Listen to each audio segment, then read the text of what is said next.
Euh, Bonjour à tous, bienvenue à cette conférence. Je me introduis un petit peu de moi-même d'abord. Kim de Reuscher, un nom flamand, je suis belge, hein.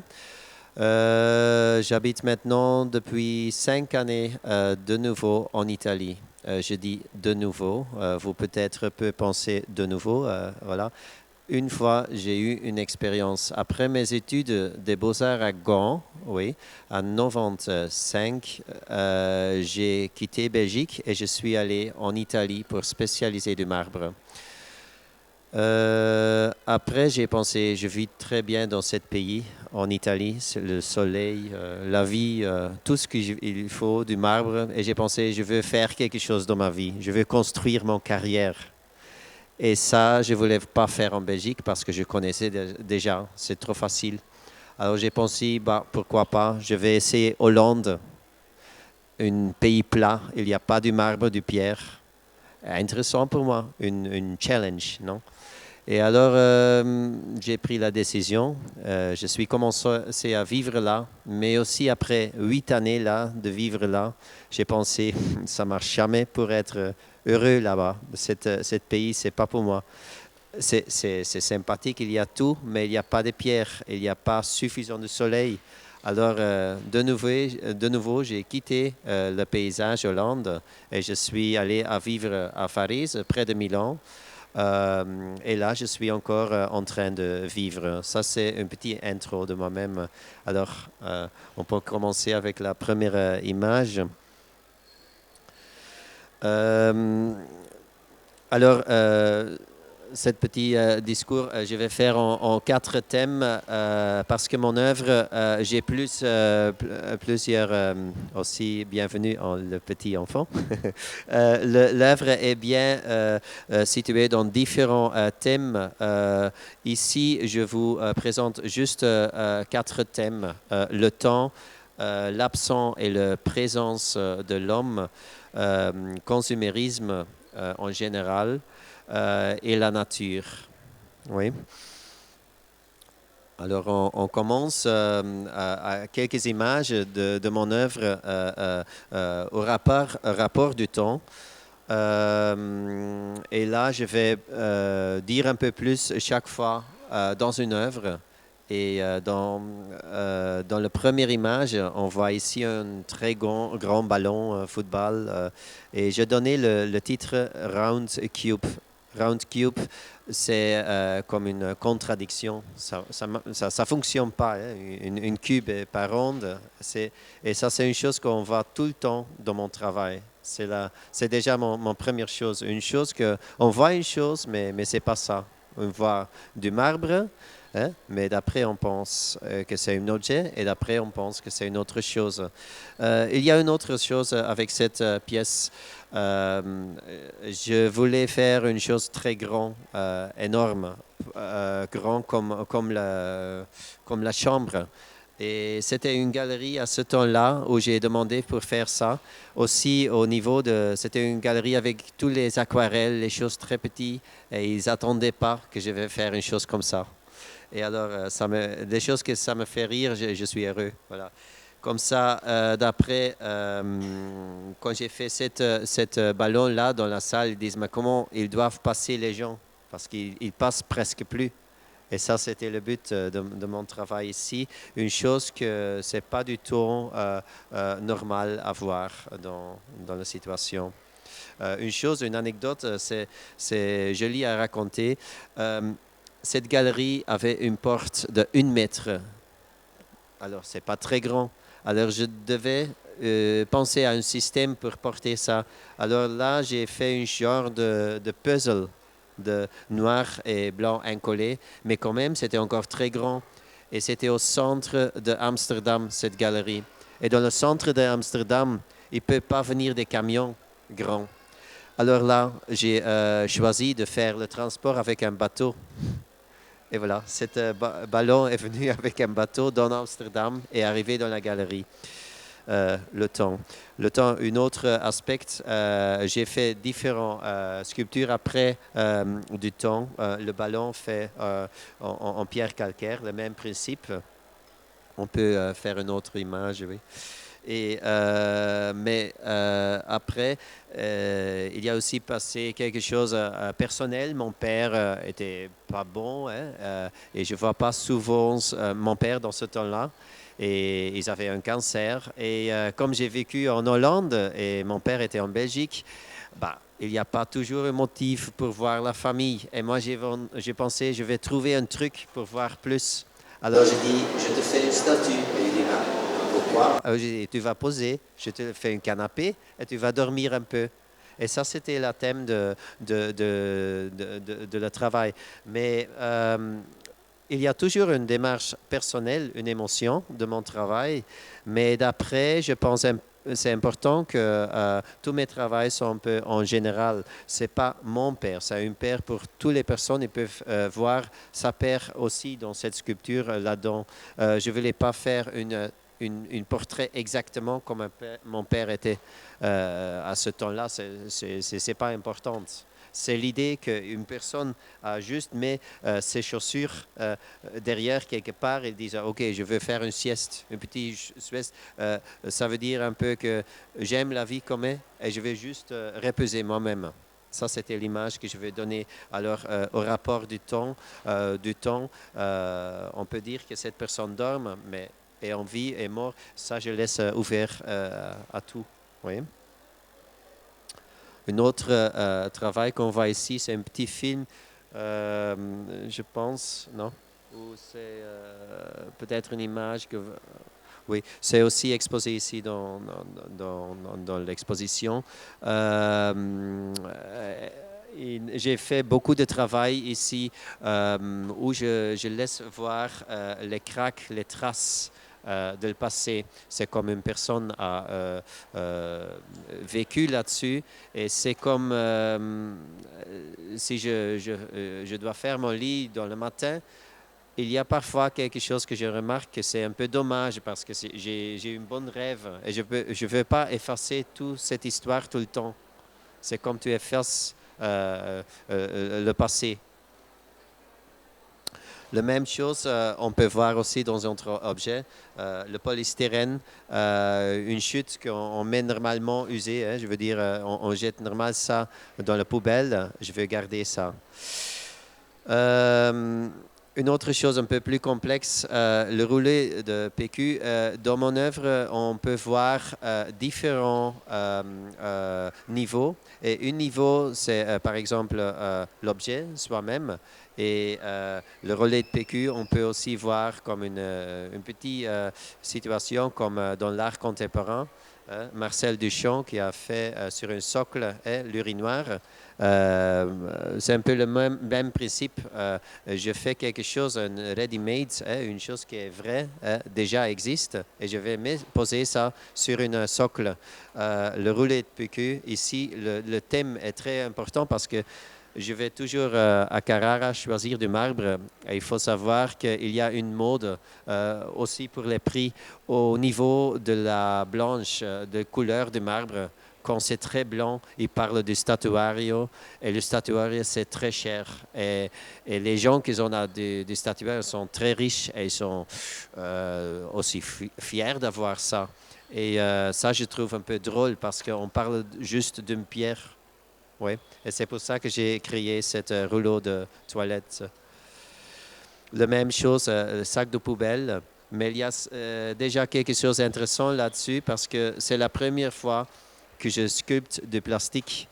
Et je veux dire, normalement, on jette du plastique dans la poubelle, mais ici, le plastique, il y a aussi une autre chose là-dedans que je veux garder l'histoire, les traces, comment j'ai fait cette chose. Alors, je parle contre les aspects, on peut dire, très commercial. Voilà. Oui. Voilà, le temps, on a ici dans le centre de mon exposition Insight. C'est une pièce exposée dans différents musées. Mais la première, maintenant, c'est fait en 2006, cette pièce. Et alors, on peut dire, on voit dans la première image une sac à couchage. Maintenant, avec les thèmes actuels, on peut penser que, OK, il y a un motif OK, du politique là-dedans, mais ce n'était pas du tout comme ça. C'était dans le temps que j'ai changé nation. Alors, il faut penser que j'ai vécu très bien en Italie, dans le soleil, euh, seul dans une montagne à Carrara. Et tout à coup, j'avais un atelier dans un hangar complètement noir en Hollande. C'était très grand, 10 000 mètres carrés. Oui, juste un garage abandonné. Mais je ne me sentais pas très bien à l'aise là. C'était comme, c'est pas ma maison. Et c'est comme une retract, un portrait de moi-même que j'ai fait. Et alors, pour l'exposition, que j'ai pensé, OK, maintenant je veux l'exposer quand c'était fini. Et j'ai pensé que ça doit être sur une montagne. Et la première exposition, j'ai pris l'initiative de montrer ça sur une montagne dans les Alpes. Et dans cette exposition, ils sont venus, je pense, 40 personnes. Et j'étais très heureux. Parce que toutes les personnes qui sont venues là, ici, c'est facile. On entre une exposition, on marche. Hein? Mais moi, j'ai travaillé, je pense, une année, plus d'une année, à une pièce. On voit 5 minutes, 10 minutes, une pièce. Et moi, j'ai pensé, alors conceptuellement, c'est pas mal si je laisse faire des gens un effort pour voir mon travail. Voilà. Alors, ils devaient faire une promenade de 2 heures pour arriver pour voir mon travail. Et ça, c'était mon première exposition. Hein. D'après, j'ai fait un peu autre latitude avec cette pièce. C'est la reine d'Hollande qui a fait une ouverture et dans la sculpture. Et ils sont venus plus de 70 000 personnes. Alors, ce n'est pas pour moi important le nombre, la quantité, mais je vais plus sur la qualité où je vais exposer. Oui. Maintenant, on peut dire déjà qu'on peut arriver sur un autre thème, de parler un petit peu, le thème de présente-absente de l'homme.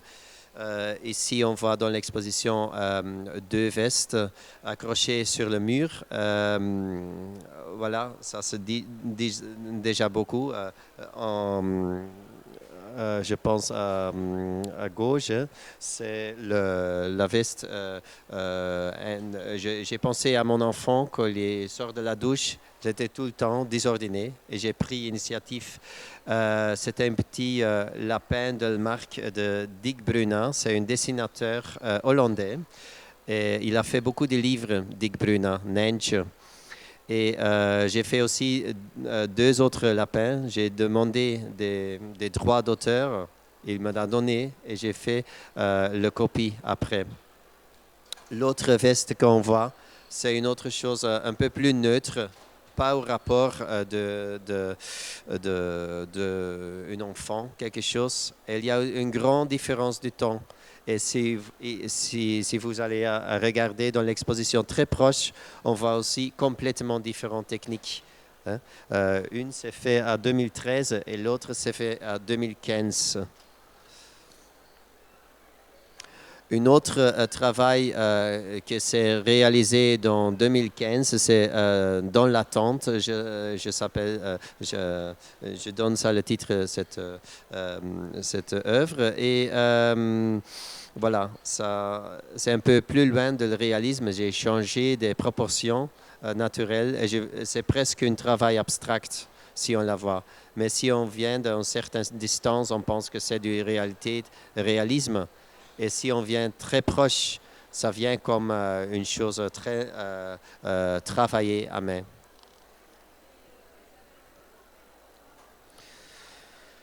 La présence, c'est une autre œuvre qu'on voit, faite en marbre noir. J'ai fait encore un autre travail, sacoche, hein, aussi fait en onyx. Hein.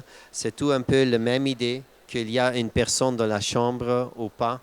Je laisse voir des traces, des choses, comment sont craquées, des choses du support normal. Un travail important dans cette région, c'est la tente que j'ai réalisée ici dans une forêt à Oberhaslach, dans un matériel grès. C'était un poids de 32 tonnes, c'est 4 mètres par 2 par 2. Et on a discuté avant de commencer ça, où on va mettre ça. On a pensé, on met ça dans un centre de Strasbourg ou autre lieu, hein, un lieu public. Et moi, j'ai dit, moi, je préfère que ça va être au milieu d'une forêt. Et on crée la même idée que j'ai fait avec l'exposition Insights avant. Oui. Alors, maintenant, on arrive sur un autre thème, le consumérisme. Toutes les choses industrielles, il y a pour moi une chose derrière. Il y a un monde, il y a un marketing, mais il y a aussi l'être humain derrière. Et souvent, on ne voit pas ça. On ne voit pas ça dans les prix, on ne voit pas ça comment c'est fait. Et dans différentes œuvres ici exposées, on peut voir ce changement d'attitude sur certains objets. Dans l'exposition ici, j'ai même réalisé une multiple. Et multiple, on voit jamais ça dans mon œuvre parce que c'est créé un peu dans un concept pop art où on veut faire une chose répétitive, on veut gagner l'argent avec des choses, hein, faire un prix bas. Et moi, j'ai pensé que c'est une bonne chose au rapport de le thème. Alors, j'ai créé une eau de Cologne.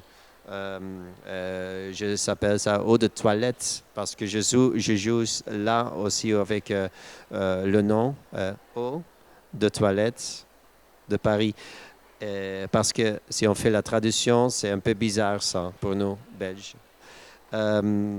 Après, on a aussi là une nail polish, un autre objet, un petit objet, marbre noir, marbre blanc avec une petite chose peintue avec du matériel, une acrylique. Oui. Ici, on peut voir le making-of de Glamour, l'objet original et la pierre où je commence à tailler. Ça, c'est fini, la pièce finie au marbre.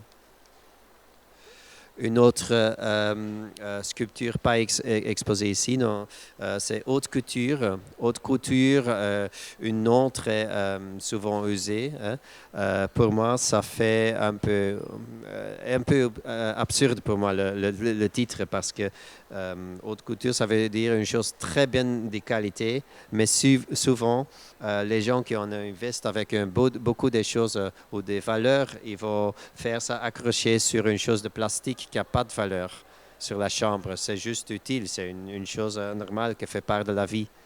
Et ça, c'est un peu une deuxième façon de la consumérisme que je veux raconter dans une autre façon, l'être humain derrière des choses.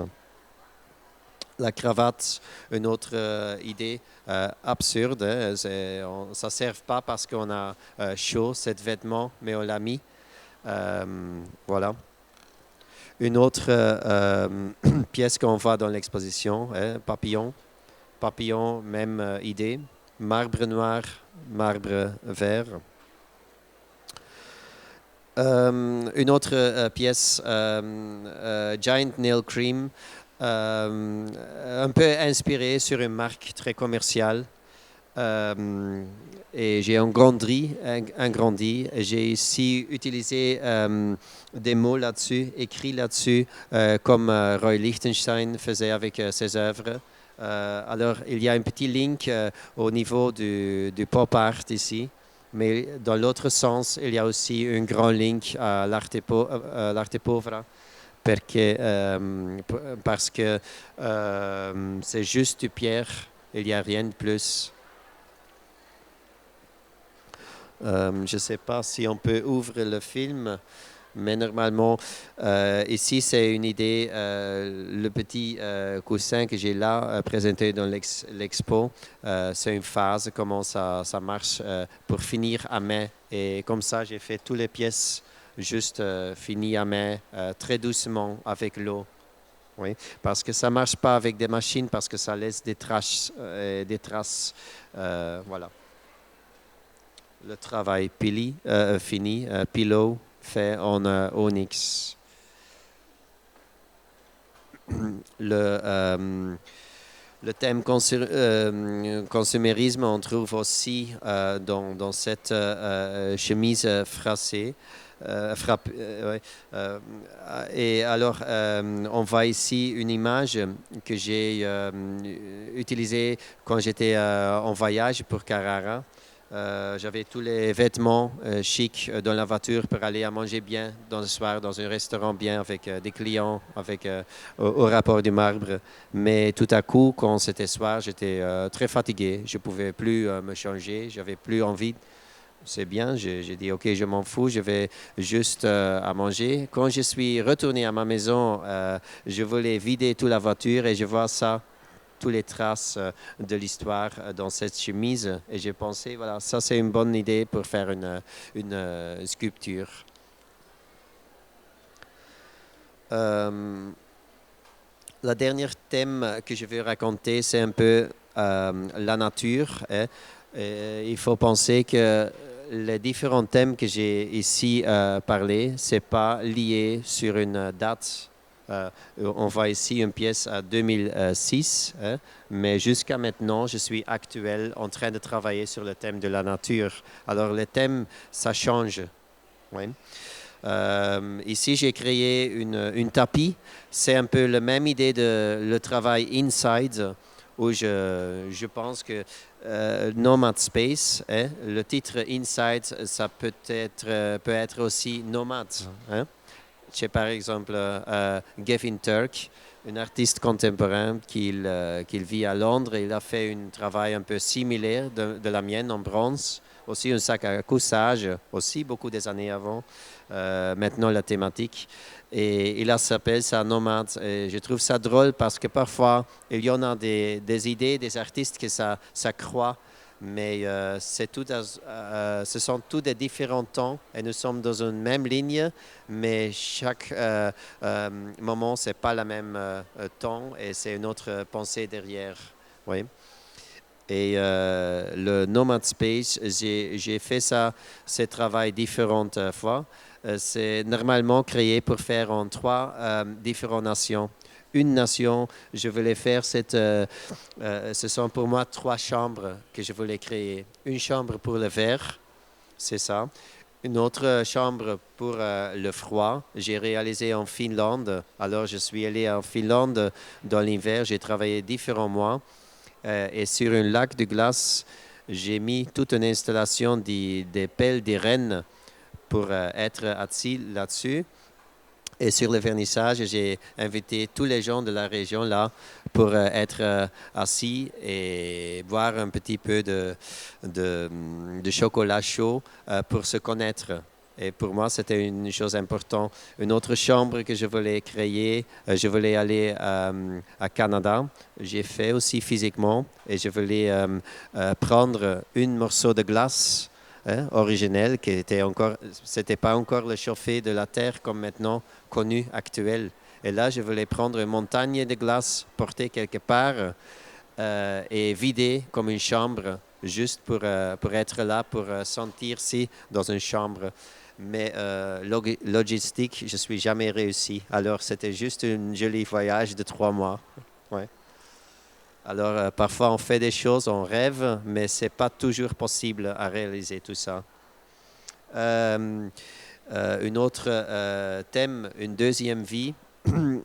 Et, on comprend déjà que c'est déjà aussi un autre, c'est un peu comme du temps que je suis en train de penser, mais pour moi, je parle de la nature. Une deuxième vie, ça veut dire que si on coupe un arbre, l'arbre n'existe plus, et je veux dire juste, je donne une autre façon à cet arbre d'exister. Et alors, Pour réaliser ça, c'était drôle parce que j'ai trouvé, heureusement, un arbre quelque part, un dépôt des arbres très grand, un peu comme ça. Et je disais, est-ce que je peux prêter des chutes des arbres? C'était énorme, c'était 2 mètres par 1 mètre, par une. Et ils ont dit, oui, mais il faut régler le camion. Alors c'était cher parce que je dois juste envoyer un camion dans le dépôt et envoyer dans mon atelier, charger, payer le grue, tout ça. J'ai fait ça.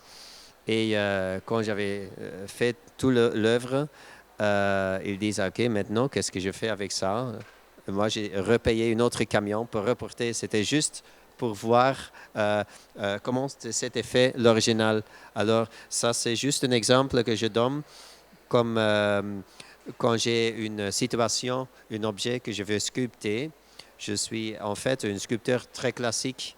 Je regarde la modèle comment faisait ça dans ce temps. Oui. Le modèle original, c'est pour moi très important au rapport au réalisme, mais aussi au niveau de la création, parce que cet arbre, le surface, c'est de l'arbre qu'on voit, mais l'autre surface, c'est d'un autre genre d'arbre. Je mélange des choses. Un autre aspect, comme j'ai travaillé sur le bois, ce sont des pièces calcaires, oui. C'est un peu plus industriel. C'est surtout une œuvre, ce sont plus de, je pense, 100 sculptures, plus, et ça s'appelle toujours Make It Yourself. Make It Yourself, c'est un peu comme un do-it-self, hein, on l'échoppe très normal. On peut fabriquer eux-mêmes quelque chose avec toutes les choses qu'on achète là. Et j'ai créé ça, toute une mini-œuvre de mes choses. C'était un concept. Hein. Toutes les choses qu'on peut utiliser pour créer l'art. Et comme ça, je parle comme je donne un matériel et c'est avec votre imagination de créer votre futur. Alors ici, on peut dire que je parle aussi du futur. Deux autres travaux présentés ici dans l'expo, 2 bouteilles cassées, une imitation de plastique. Hein. Et là, je trouve que les veines sont très importantes parce que les veines de marbre, ça donne vraiment un rapport pour la nature, pour moi. Un autre travail, c'est flacon. Et dans le travail flacon, on peut remarquer aussi que j'ai pas sculpté tout le travail. Il y en a des détails qui ne sont pas sculptés, juste avec un crayon marqué. Et je dois encore sculpter ça, mais c'est comme je ne voulais pas le faire. Je la laisse faire à vous ça, avec votre imagination.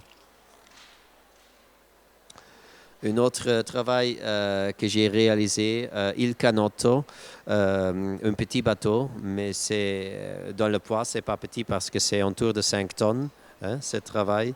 Ça, c'est fixe dans la fondation en Rho, en Toscanie.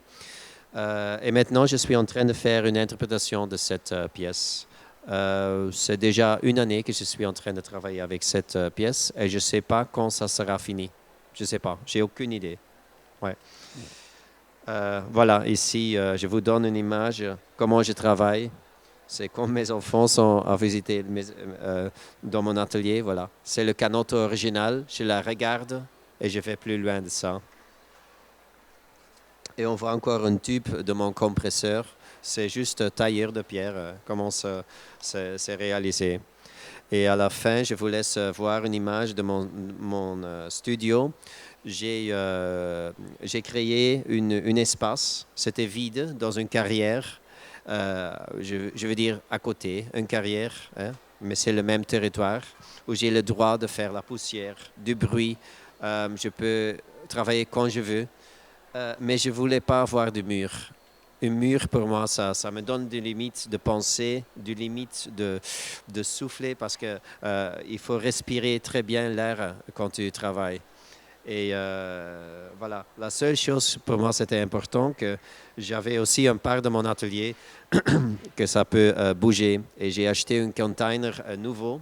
Alors, si j'ai par exemple une exposition très importante à faire, je peux démonter la tête du container. Je peux prendre mon propre container et envoyer dans les États-Unis. C'est parce que des pièces sont parfois très fragiles et ça prend beaucoup de temps pour stocker un container. Et c'est chaque fois la même chose aussi. Aujourd'hui, quand il y a la fin de la foire, il y a une casino, un énorme stress. Et c'est toujours comme ça. Quand il y a une exposition à faire, il faut avoir de patience, et aussi dans le travail, mais aussi dans toutes les choses que je fais. Voilà, c'est un peu tout. S'il y en a des demandes, je suis prêt à voir. Merci.